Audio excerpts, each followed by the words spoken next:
Chapter 2. So the two canines journey to a Native American village, where they come across the first human seen in this movie, Gray Beaver.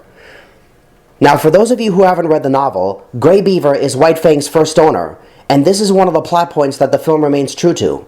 But God in heaven, do I find this character unlikable and despicable. In his first few minutes of screen time, Gray Beaver seems halfway decent at first, but believe me, my opinion about him soon changed.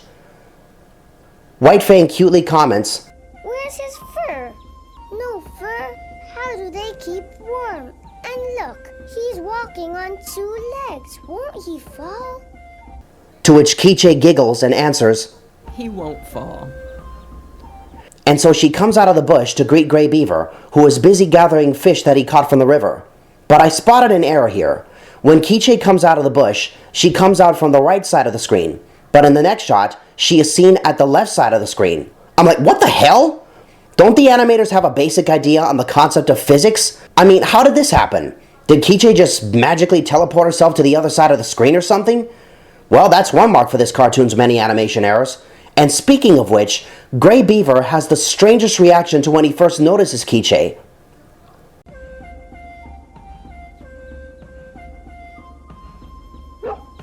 Quiche, is that you? Whoa, is this guy on cocaine or something? What the hell is up with his eyes? Upon seeing White Fang for the first time, Gray Beaver at first adores the little pup, and so he adopts him and his mother into his tribe. Ironically, he decides to name him White Fang, despite that his name had already been established. Oh, and what a fierce little pup you are. And look at your two big fangs.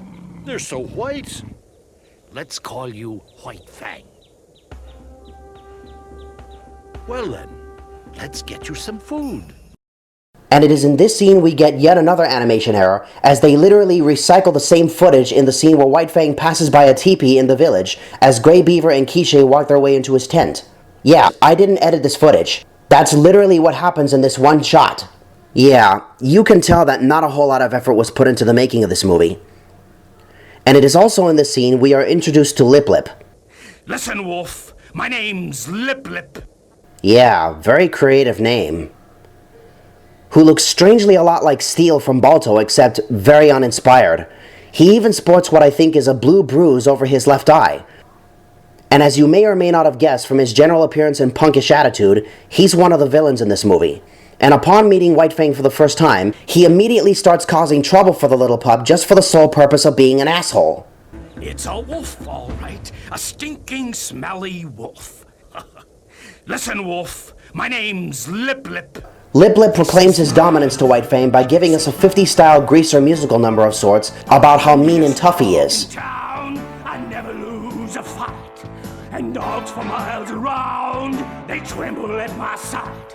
I'm a legend in my time, and evil to the core. So don't cross me, man, or you'll be hurting, that's for sure." Okay, yeah. By this point in the film, I'm cringing, because dear lord, this musical number is terrible! Not to mention, it's the stupidest thing I've ever heard. It makes even the Rapping Dogs musical number sound good. I'll be busting the moves and I'll be busting the rhymes. We'll be busting up laughing cause it's party time.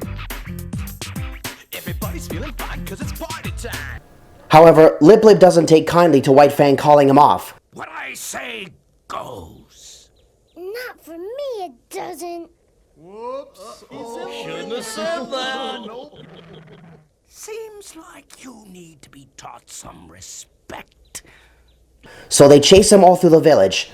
Thankfully, White Fang is able to reach his mother in time before Liplip and his gang could maul him. Seriously, where the hell was Quiche when those dogs were chasing him? Did she not care about her son's safety? She is a terrible mother. Not to mention, Gray Beaver doesn't do anything. He simply tells the dogs to beat it. Go on, Liplip, beat it. Seriously, is that the best he could do? If I was in his position, I would have done more than simply tell the dogs to beat it. I would actually make an effort to defend White Fang. I would chase them off with a baseball bat and tell them to leave him alone.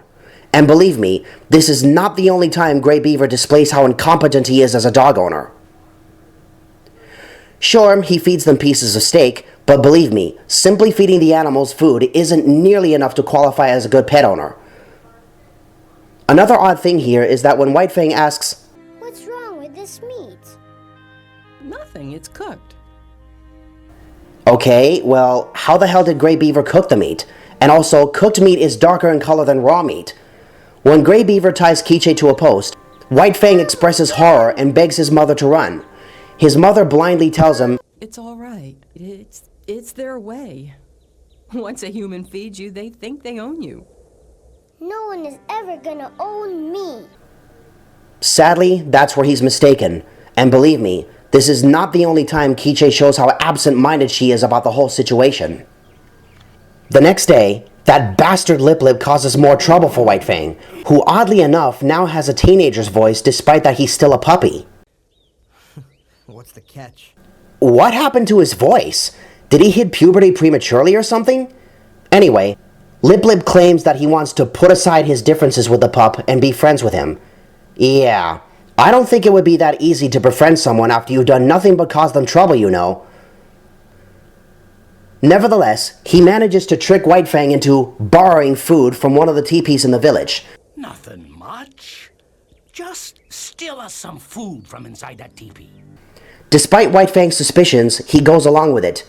And predictably, he gets himself in trouble when one of the natives spots him stealing some steak and forces him out, thanks to Liplip and his gang for barking. The assholes laugh at him and reveal that they were just screwing with him when they said they wanted to be friends. And then they chase him all through the village, causing all sorts of destruction around the place. The tribespeople, angered by White Fang's actions, despite that the other dogs were causing trouble too, demand Gray Beaver to do something about him. Are you people blind? Can't you see that the pup was being chased by those other dogs? I mean, what else did you expect it to do? Just stand there and just let the dogs catch him and kill him? You people are stupid, ignorant morons! But of course, Gray Beaver easily calls off his fellow tribesmen by saying, My friends, please, I'm sorry for the trouble. I promise that he'll cause you no more harm. Now please, return to your lodgings. and then he throws a fit at White Fang and ties him to a post alongside his mother, saying, What am I going to do with you? If you can't be trusted, White Fang, you will have to live without your freedom. Okay, first of all, where the hell were you when those dogs were chasing him? What were you doing that was so important that you couldn't watch over a puppy? And second of all, you adopted him into your tribe and you weren't there for him when he needed you. He's your responsibility, you jackass! You see, this is further proof that Gray Beaver is a terrible dog owner. That's the second time he displays his incompetence, and believe me, this is not the only time he displays his anger issues. Quiche tells her son, White Fang, you must try to fit in. Gray Beaver is growing very angry. First of all, Quiche, it's not White Fang's fault that Gray Beaver is such a selfish prick with attitude issues. And second of all, it was your idea to come to his village in the first place. You could have gone somewhere else in the woods where there was food and shelter and not risk going to a hostile environment with a bunch of asshole dogs and an irresponsible pet owner. You had a choice! White Fang tells his mom that he wants to go home. But sadly, due to Quiche's utter stupidity and ineptability at being a mother, she tells White Fang that the village is their home and that they can't leave. White Fang comments, Look, I want to go home. You promised we'd leave. because earlier Quiche said that they would only stay at the village for a little while. But it turns out she lied to him. It's only for a little while. Yeah, don't you just hate it when your parents lie to you? But seriously, can you really blame White Fang for wanting to go home? Because the worst is yet to come for our little hero. The next day, Gray Beaver willingly gives Quiche away to an associate of his named Iron Eagle, which naturally causes White Fang to panic. He breaks the rope restraining him and goes after his mother as Iron Eagle takes her away on a boat. Mom! White Fang, go back! But then Gray Beaver snatches him from the water.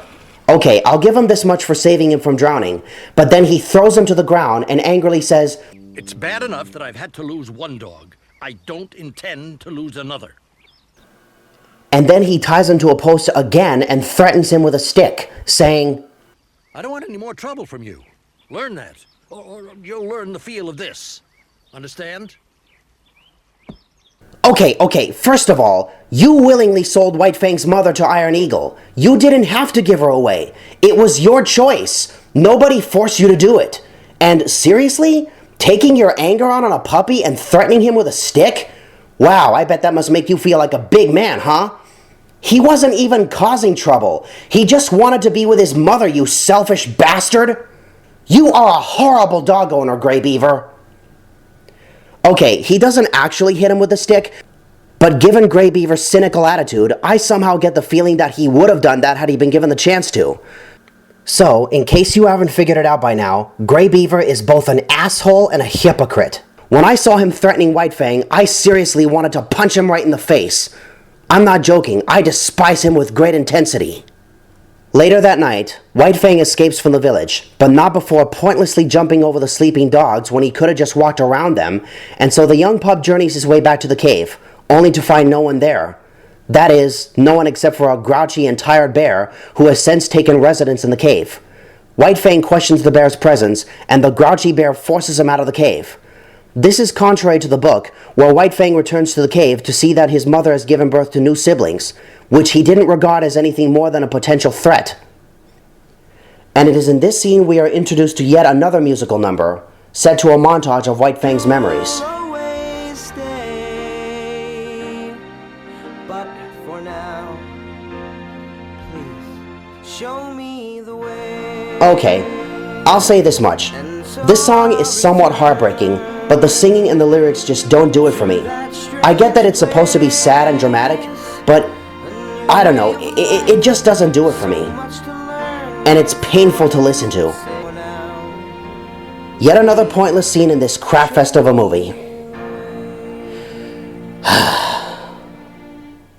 The next morning, White Fang returns to the village, but Gray Beaver, being the complete jackass he is, reacts coldly to the pup's return, saying in a cold tone of voice, So, you've chosen to come back. It is good.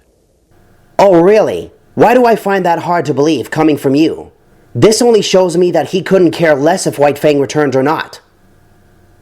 He ties him to a post yet again and says, But in order to stay, you will have to earn your keep. Why should he have to earn his keep? Give him a break. He's only a puppy, you jerk. Thankfully, Gray Beaver puts his obnoxious attitude aside and declares that White Fang will be trained to be a sled dog. From now on, you shall be a sled dog. He feeds him a piece of steak and leaves him yet again, once again showing how negligent he is. And in one single act of revenge, White Fang finally manages to scare Liplip into backing off. But oddly enough, Liplip is easily frightened by White Fang's growling despite that he's still a puppy. You're asking for it, kid. No. You are.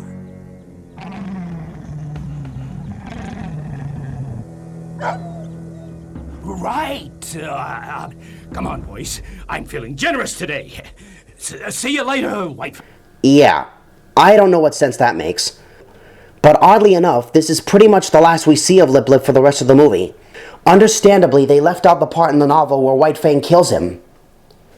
But in all honesty, I would have preferred to see that than simply him disappearing and never being seen again. But alas, this is the last we see of him. Seriously, what a coward.